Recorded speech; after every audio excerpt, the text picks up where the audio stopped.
დიდი ტყუილი ასე შეიძლება დავასათაურო ჩემი დღევანდელი ვიდეობლოგი, რომელიც ეხება ერთ ფრიად საინტერესო თემას, ფრიად საინტერესო და ზოგად თემას, რომელზეც ახლა გაგესაუბრებთ. მე გეტყვით, რომ აი სკროლავ და ეძებ ხოლმე ისეთ თემებს, რომლებზეც კომენტარი გარდაულა და აუცილებელია. დღევანდელ დღეს, ხო? დღევანდელ დღეს ესეთი ბევრი ამბავი არ ხდება საქართველოში ამ უგვანთა ხელში. რა უნდა თქვან საბოლოო ჯამში ამ უგვანებმა მართლაც საქართველმა რუსებმა კობახიძემ და მისმა გუნდმა, მისმა ბანდამ რა უნდა თქვან, ისე უნდა ილაპარაკონ deep state-ზე და ამ deep state-ზე ლაპარაკიც და მუდმივად შეწინააღმდეგება და იმის მტკიცება, რომ არანაირი deep state არ არსებობს და მით უმეტეს არ ებრძვის საქართველოს და არავინ არ ითრებს საქართველოს ომში და ასე შემდეგ, ეს ერთგვარად მომაბეზრებელია. საერთაშორისო თემატიკა კი ჩემი აზრით, ჩემი დაკვირვებით ქართული საზოგადოების ერთ ნაწილს არ აინტერესებს, მაგრამ მეორე მხრივ საერთაშორისო ასპარეზზე, განსაკუთრებით უკრაინასთან იმართებაში და არა მხოლოდ უკრაინასთან იმართებაში, არამედ ახლო აღმოსავლეთშიც და სხვაგანაც იმდენად საინტერესო პროცესები მიმდინარეობს, რომ არ ისაუბრო ამ თემებზე, ხო? ცოტა შეცნობაც არის, ცოტა რეპუტაციასაც ვნებს ჩემსას ამ შემთხვევაში, იმიტომ რომ შენ ხო გინდა, მე ხო მინდა რომ აი რაღაც სერიოზული თემების მიმომხილველად გაგაცნოთ თუ წარმოგიშინოთ თან. ეხლა სკროლვაში დღეს შემომხვდა არც თუ იქნე წინ დადებული ამგვარი განცხადება პუტინისა, ამ ავადმყოფი პრეზიდენტისა, რომელიც პროტების მთავარი წყაროა დღეს, ეს არ ნიშნავს იმას, რომ ხვალზე ვინმე ივანოვი და პეტროვი რომობა ისინი არ იქნებიან იმპერიალისტები, მაგრამ დღეს და ახლა პროტების მთავარი წყარო ასაკურველი არის ეს შლეგი კაცი პუტინი. და აი პუტინს უთქვამს ამგვარი რამ, რომ შერიგებაო უკრაინასთანო გარდაუვალია. გავარებოთ ერთს პუტინის კრიტიკას თავი და მე დავსვამ აქ საკვანძო კითხვას. გარდაუვალია თუ არა ჩვენი შერიგება რუსებთან, ან რუსეთთან. ალბათ უფრო რუსეთთან და არა რუსებთან, ხო ინდივიდებზე ხო არ ვლაპარაკობთ, შერიგება რუსეთთან. ახლა ბევრი ქართული ოცნების ბევრი მომხრე ან სულაც ქართული ოცნების მომხრე შეიძლება არც იყოს, მაგრამ ესეთი ნეიტრალურად რომ წარმოაჩენს საკუთარ თავს, ის იტყვის, რომ დიახ, წლები რომ გავა, უკვე და წლები რომ გავა მით უფრო, ჩვენი შერიგება, ჩვენს ქვეყნებს შორის შერიგება არის გარდაუვალიო და ტენდენცია მართლაც ამგვარია თითქოს, შეგდებოდათ ვამბობ ამ სიტყვას, რომ ჩვენი საზოგადოება თითქოს ურიგდება რუსეთს როგორც სახელმწიფოს და თითქოს ყაბულ არის იმ ჩარჩოში დარჩენის, იმ კალაპოტში დარჩენისა, რომ ხო ვინაიდან და რადგანაც ჩვენ ერთის მხრივ მეზობლები და მეორეს მხრივ ორივე მართლმადიდებლური სახელმწიფოები ვართ, რუსეთის მართლმადიდებლობა არ გაიშვა, მაგრამ მაინც ფორმალისტურად ვიმსჯელოთ, ხო მეზობლები ვართ, მართლმადიდებლები ვართ და ასე შემდეგ და ერთი ისტორია გვაქვს გარკვეულწილად როგორ არა, ხა 1801 წლიდან ერთად მოვდივართ არასწორი სიტყვა რუსეთს დაპყრობილი აქვს საქართველოს და ბუნებრივია მისი გავლენები როგორც დამპყრობელი საქვეყანაზე არსებობს და იარსებებს გარკვეული პერიოდი მაინც. ხო, ეხლაც ხო გარკვეულწილად დამპყრობილი ხარ, 20% აქვს მინიმუმ ოკუპირებული და დანარჩენი საქართველოს კიდე რაღაც ესეთი ხელისუფლების დონეზე ასევე ანექსირებული. ხო, ამიტომ ეს შერიგება გარდაუვალი. მაგრამ ჩვენ ვურევთ ხოლმე სიტყვებს ერთმანეთში, ამ ცნებებს, განმარტებებს. ერთია შერიგება და მეორეა შეგუება. აი, ქართული ოცნება, უკრაინაზეც გადავალ, ცხადია, ქართული ოცნება მუდმივად გვიბიძგებს იმისაკენ, რომ ჩვენ ვიყოთ ჩვენ არც შევრიგდეთ, არამედ შევეგუოთ იმას, რასაც რუსეთი თავს გვახვევს, რა რეალობაც რუსეთმა შეგვიქმნა. და 1801 წლიდან 1800-იანი წლების 80-იან წლებამდე პრაქტიკულად 70-იან, 80-იან, 90-იან შეიძლება ასე ითქვას. მე-20 საუკუნის დასაწყისამდე ასე შეიძლება ითქვას. მერე მე-20 საუკუნეშიც ბუნებრივია და აგე დღევანდელ პერიოდამდე, ხო დღევანდელობამდე არ ყოფილა ეპიზოდი, არ ყოფილა პერიოდი 10 წლები, 5 წლები, როცა ჩვენ მშვიდად გვეცხოვროს თანაგვეცხოვროს რუსეთთან ერთად.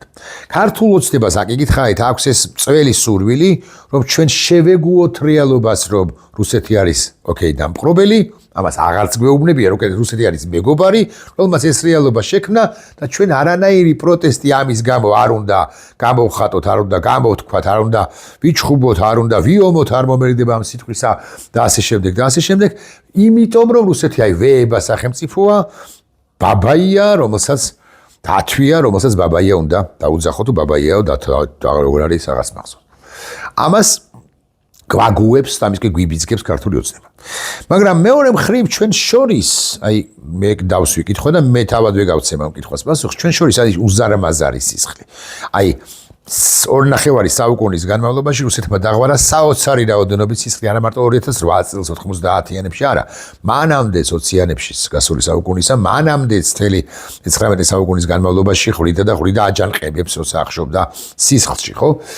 და ცალკეული ინდივიდების მკვლელობებზე აღარც ვლაპარაკობ, ეხლა ასე მაგალითად თამაზ გინტური რუსების მიერ მოკლული რაღაც ომში კი არ დაღუპულა პირდაპირ მნიშვნელობით, მაგრამ პოსტ-ომის პირობებში იმ ომში დაიღუპა, რომელიც პოსტ-ომის პერიოდში გვაქვს ჩვენ რუსეთთან, ესე ცალკეულად ამოვარჩევს ხოლმე თითქოს და პატრიოტებს გვიკლავს და არა მხოლოდ თამაზ გინტურის გახსენება შეიძლება, არამედ სხვათა და ეს ომი გრძელდება დღესაც. ხო და ქართული ოცნება გვეუბნება, რომ ამ ეს სისხლი როგორც ასეთი, უნდა ვაპატიოთ, უნდა შევეგუოთ, უნდა ვთქვათ, რომ ჩვენ არ ხელმძღვანელობთ პრინციპით სისხლის წილ, კბილი წილ და ჩვენ უნდა მეორე ლოყას შევუშვიროთ. ეს მეორე ლოყის შეშვერის კონცეფცია, თეორია, ხო, რასაკვირველი არის ერთის მხრივ ქრისტიანული. ვინმე იტყვის, რომ ქრისტიანულიაო, მაგრამ ეს ქართული ოცნებისეული ეს თეზა, ეს მიდგომა, ხო, ქრისტიანობასთანაც არ არის კავშირში. ქრისტიანობასთანაც არ არის კონოტაციაში. ეს არის დამონების, დაჩმორების, დაჩაჩანაკების, გაუბედურების შექმნის თეზა, ხო, გაუბედურებულ მდგომარეობაში საქართველოს აღმოჩენის თეზა, თუ მიდგომა, თუ პრინციპი, თუ კონცეფცია. ეხლა უკრაინაზე რომ გადავიდეთ, იქ კიდევ უფრო რთულად არის საქმე. ამ სამმა განვლილმა წელიწადმა განაპირობა ცოტა მოკლე პერიოდში განაპირობა აურაცხელი სისხლი და პუტინის სეულის შერიგება უკრაინასთან გარდაუვალია და ეს მხოლოდ დროის საკითხია. ხო, დროის საკითხია. 8 საუკუნის შემდეგ უკრაინელები და ნორმალური რუსეთი, უკრაინა როგორც სახელმწიფო სრულ მის ტერიტორიაში და სივრცეში და რუსეთი როგორც სახელმწიფო, რაც დარჩება მისგან, ხო, მოსკოვი პირობით ლაპარაკობ 8 საუკუნეში თუნდაც, ისინი გარიგდებიან, არა, შერიგდებიან, ხო? აპატიები იქნება ის 8 საუკუნის წინანდელი 21 საუკუნის სისხლი 29 საუკუნეში, მაგრამ ის რაც ახლა ხდება, ჩვენს დროებაში ხდება, ეს არ არის საფუძველი ეგრეთ წოდებული შერიგებისა, თუნდაც დროის შემდეგ, მით უფრო რომ პუტინს წარმოუდგენია ასე, რომ რომ ეს არის მოკლე დრო, არის რაღაც 5 წლები, 7-10 წლები, ვიდრე ის ცოცხალია, მანამ უნდა ნახოს შერიგებული და უკრაინელი და რუსი ერთმანეთს რომ გადაეხვიდნენ რუსი და უკრაინელი, რაც წარმოუდგენელია მათ შორის წარმოუდგენელია კონცეპტუალურად, თორე ხა 4 უგვან უკრაინელს და 17 უგვან ქართველს რასაკვირველია ნახავ მიუშვერ ტელეფონს გადაიღებს ვინმე და იტყვის რომ აგერ რუსები და უკრაინელები ან რუსები და ქართველები შერიგდნენო, მაგრამ აქ ხო ლაპარაკია კონცეპტუალურ, შეგუებაზე, არა შერიგებაზე და რუსეთი საქართველოსთან მიმართებაში შეგუებას გთხოვს, ქართული ოცნება ამას ხელს უწყობს და ამას პროპაგანდირებს და იქაც პუტინს წარმოუდგენია რომ შეგუეთ იმას, რომ თქვენ გადაგიარეთ, წაგართვით ყირიმი, წაგართვით დონბასი, წაგართვით ყველაფერი და შეგუეთ იმას, რომ კიევი არ ავიღეთ, თუმცა ამასაც ლამობს ცხადია პუტინი და შეგვირიგდით და გარდაუვალია ესო. ამას ამბობს პუტინი და ეს ფაქტია. ამავდროულად რუსეთის ლიდერი მშლეგი პუტინი შესანიშნავად ხვდება იმასაც, რომ მისთვის ომის დასრულება ახლა, ხო, რომელიც საფუძველი გახდებოდა ეგრეთ წოდებული, მაინც ესე უნდა თქვა, შერიგებისა თუნდაც 8 წლის შემდეგ, კატასტროფის თვალსაზრისით, რომ ომის დასრულების შემთხვევაში უკრაინა, რომელიც მხარდაჭერილი იქნება შეერთებული შტატებისა და ევროპის მხრიდან გაცილების სწრაფად მოახერხებს რეაბილიტაციას სხვადასხვა ვიდრე ეს მოსალოდნელია ან ვიდრე ვინმეს გონია ინფრასტრუქტურულ რეაბილიტაციასაც მათ შორის დასავლური ფულით და რუსული გაყიდული აქტივების გამოყენებით და ასევე რაც მნიშვნელოვანია ხო უკრაინა იქნება ძალიან მილიტარიზებული სახელმწიფო რომელსაც ესე იოლად უკვე რომელშიც ესე იოლად ვეღარ შეისეირნებს რუსეთი არც მაშინ გამოუვიდა 2022 წელს იოლად შესეირნება იცით თქვენ რომ უკრაინა უკვე ნახეთ როგორ პოზიციონირებს რომ მე მიფრთხილდი მე წითელ მოედანსაც კი დაგიბომბავ მაგრამ ახლა კიდევ ერთ თემაზე მინდა გავამახვილო თქვენი ყურადღება და ეს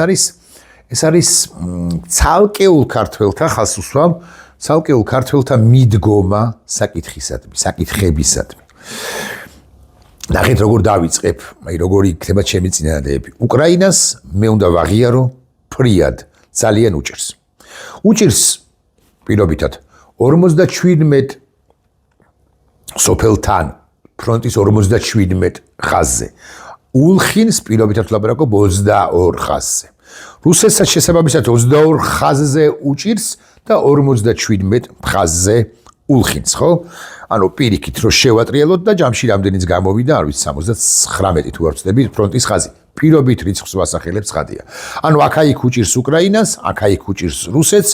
რთული ვითარება, სადღაც ლოჯისტიკის პრობლემებია, სადღაც იარაღის მიწოდების, სადღაც საწვავის მიწოდების, სადღაც საკვების მიწოდების, სადღაც ანგართა გათხრის, ხო და ასე შემდეგ, სადღაც დრონებით მომარაგების პილოტოსაფრენი საშუალება, ბევრი პრობლემა, სპეციალისტთა პრობლემა, ცოცხალი ძალის პრობლემა, რუსეთს მართლა ეხლა ხუმრობა საქმე ხო არ არის, რომ უკვდება დღე-ღამის განმავლობაში მინიმუმ 700-800, რეალურად კი 1000 მაქსიმუმ კი 1000-1500 1700 ჯარისკაციც კი ჯარისკაცი მეთქი ოკუპანტის ჩემეზლომი თქვა რომ ჯარისკაცს ვიტყვი მოდი ოკეი ასე დაღუპულ რუს ოკუპანტებს ამ ცხედრების გამოგვამების გამოტანა სხოდრო უნდა ლოჯისტიკა უნდა ბევრს ტოვებენ ესეც ამბავია მე ხავიგე რომ არავინ არ ჩხუბობს იმ რუსეთში მაგრამ ფლადეგრი არ არის საქმე ხა ვიღაცას უნდა და აინტერესებს საკუთარი შვილის ცხედრის ნახვა მეუღლის ცხედრის ნახვა და დასაფლავება არ ვიცი რომელიღაც ურალს იქით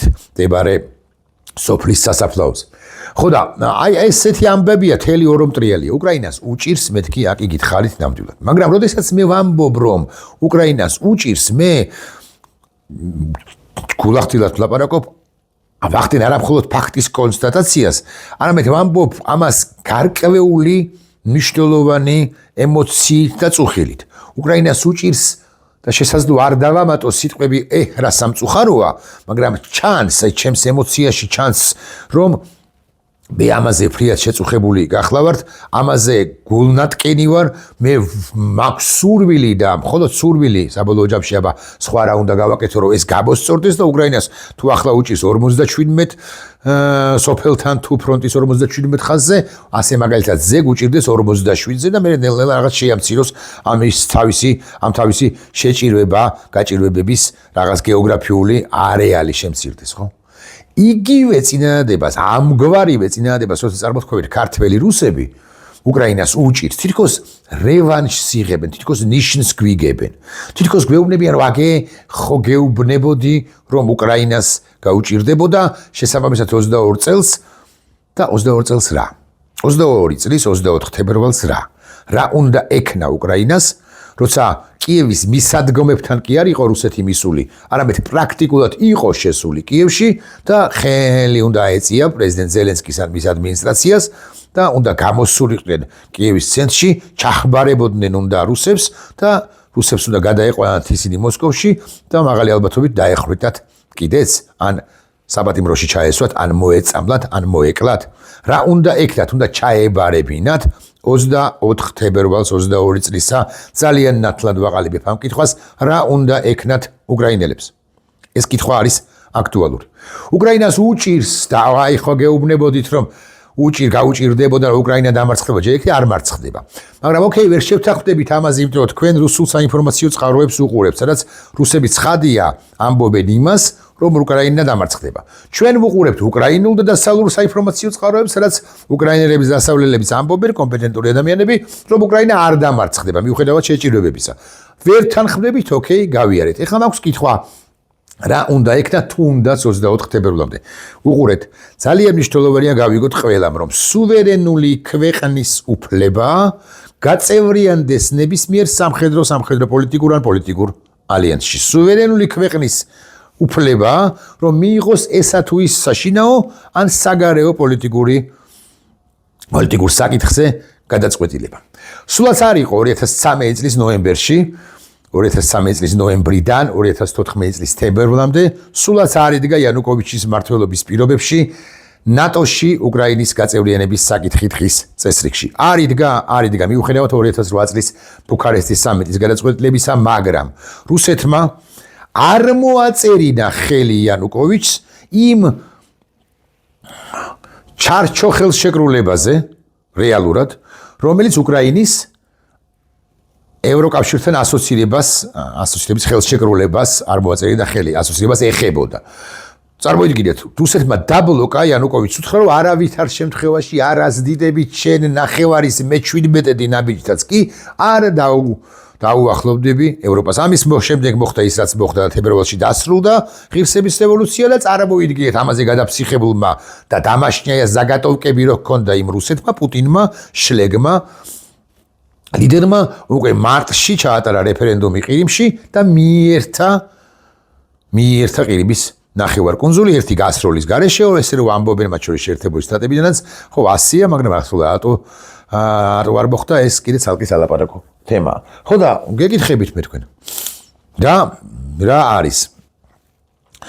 არის ახლა პუტინს დაუბრუნდი, რა შეიძლება იყოს შერიგების საფუძველი, რაღაცა ხო უნდა იყოს, რაღაცა დათმოს 7-დან 6, 8-დან 7, 10-დან 9, 10-დან 10 ხო უნდა დათმოს რუსულმა საზოგადოების მიერ შერჩეულმა და არჩეულმა დანიშნულმა ხელისუფლებამ. ხო და ეს ქართველები როცა ამბობენ, რომ უკრაინას უჭირს, მეთქი ამას ვამბობდი, ხო? ისინი სიხარულით ამბობენ, სხვები, აი ჩვენგან განსხვავებით, ნიშნს გვიგებენ, გეუბნებოდით მე თქვენ. რა უნდა ექნა უკრაინას 22 წლის 24 თებერვლამდე ნატოზე თქვა უარი, რატომ? ჯერ ერთი ვინ ეპატიჟებოდა მაინც და მაინც ვინ აწევრიანებდა ან საქართველოს ან უკრაინას 21 წლის მიწურულს 22 წლის დასაწყისში, ვინ? არც არავინ. ან თუნდაც ესე ნატოში წასულიყო უკრაინა, რა ფინეთი არ შევიდა, მაშინ რატო არ დააწყა ფინეთის დედაქალაქ ჰელსინკის რუსეთის ფედერაციამ უკანალი არ იყო და იმიტომ სლავური სახელმწიფოს, სლავური სივრცის, რუსკი მირის შექმნა სურდა და ფინელები ამ თვალსაზრისით ამ კონცეფტში ვერ ჯდებოდნენ და იმიტომაც დამატებით ქართველები როგორ ჯდებიან? აი იმით რომ შეეგუებიან, იმიტომ რომ მართლმადიდებლები არიან, არაგანა უარი უნდა ვთქვათ, რაც ბრძანებთ ამას არ სგულისხმობდი, რასაკვირველია, მაგრამ აი ამ რაღაც საერთო ისტორიით, ენით, კულტურით და ასე შემდეგ ვაჭრობს და გვევაჭრუკანება რუსეთი, რომელიც ამბობს, რომ თქვენს შეგირიგდებით განარა და ბიძინა ივანიშვილის ხელში ჩვენ არათუ შეგვრიგდებით, არამედ შეგუებულებად გვაქცევს გარდაქმნის ბიძინა ივანიშვილი ეს პარემ რო თქვა. რა უნდა ექნა უკრაინას 22 წლის 24 თებერვლამდე? ვუბრუნდები ამ კითხვას. დენაციფიკაციაო ამბობს რუსეთი. დასნიშნავს. აი ვიღაცა რო ჩვენ მოგვედაოს დღეს და ახლა იმაში რომ ჩვენ ვართ ნაციონალისტური სახელმწიფო, ჩაგრავთ რა რუსებს. ჩაგრავთ? დასაკვირველია არა. არ ჩაგრავთ. აქ რუსულად განათლების მიღებაც კი შესაძლებელია, მაგრამ პუტინს სუბლზე ძარო გაწყვეტილი პუტინისა და რუსული პროპაგანდისტვის ხომ ერთი სიტყვა მხოლოდ სათქმელი მათგან. Ხო მათ ხო შეუძლიათ რომ თქვან, რომ в Грузии ущемляются права русскоязычного населения. აი ესეთი აი დახვეწილი ჩემზე ბევრად კარგი ცხადია რუსულით, მიუხედავად იმისა, რომ რუსული ვიცი ოდნავ მაინც, ხო? Ущемляются права русскоязычного, российского населения. აი ეს რო თქვან, ეს ნიშნავს, რომ შენ მიუხედავად იმისა, რომ სულაც არ ახარ ნაციფიკაცია მოგეთ არ განვლილი სახელმწიფო, ხო, ნაციფიკაცია არ არის, ხო, ნაციონალიზმი და ნაციზმი არ არის მithumeles და ასე შენ მოგედავება ნებისმიერი უგვანი რუსი და გეტყვის, რომ вот это и послужило поводом, ეს არის საფუძველი იმისა, რომ ჩვენ შემოვიჭრათ საქართველოში. რუსეთს არ სჭირდება რეალურად მიზეზები. საბაბებიც კი არ სჭირდება იმისთვის, რომ მისი ინტერესები გაატაროს ამა თუ იმ ქვეყანაში. და რა გადაარჩენს უკრაინას, რა გადაარჩენდა და გადაარჩენს უკრაინას, რაც გადაარჩენს ვიცით, დასავლეთ მხარდაჭერა, საკუთარი ბედეგობა და ასე შემდეგ, ჩვენი გაძლიერება, არა იმიტომ რომ საქართველოს უღრანებში ჩვენ უღრანებიდან რაღაც დავუშვენთ მის სახმელეთო ჯარს რაღაცა ტყვიებს და ტყვიაფრქვევებს და მაინც დავამარცხებთ და განმდევნით, მაგრამ როცა ძლიერია სახელმწიფო მეტ ფასს უსვამს აბა თუ იმ ოკუპანტს და მეტი ფასს თუ გადაიხდის, ბუნებრივია რომ მას გადაუნდება რომელიღაც ეტაპზე მაინც ეს არ ნიშნავს იმას, რომ ჩვენ ომისკენ ვისწრაფით, მაგრამ ჩვენ ვისწრაფით იმისკენ, რომ ჩვენი ნაციონალური ხას უსვამთ და სულაც არ ბერიდება ამ სიტყვისა, ნაციონალური ინტერესები გავატაროთ. რას ამბობს ივანიშვილი? ივანიშვილი ამბობს დაახლოებით იმას, რომ შერიგება რუსეთთან გარდაუვალია და ეს მხოლოდ დროის საკითხია. ანუ იმეორებს იმას, რაც თქვა პუტინმა. შერიგება რუსეთთან გარდაუვალიაო, ამბობს ივანიშვილი თავისი დუმილითაც კი. დაზომბებულ რუსაპეტა, არასწორი სხვა რუს კონცეფციით რუს ქართველებს, მოღალატე ქართველები ეწოდებათ, იცით თქვენ. მეც დავარქმევასე, მაგრამ ჩემს მიერ მათთვის ამ სახელის შერქმევა არც არაფერია იმასთან შედარებით, რა სახელსაც დაარქმევს მათ ისტორია. და ისტორიის სახელმძღვანელო ახლა მომავალში რაც უნდა დაიწყოს, ის ხომ ახლა ბუნებრივია დაწერილი არ არის.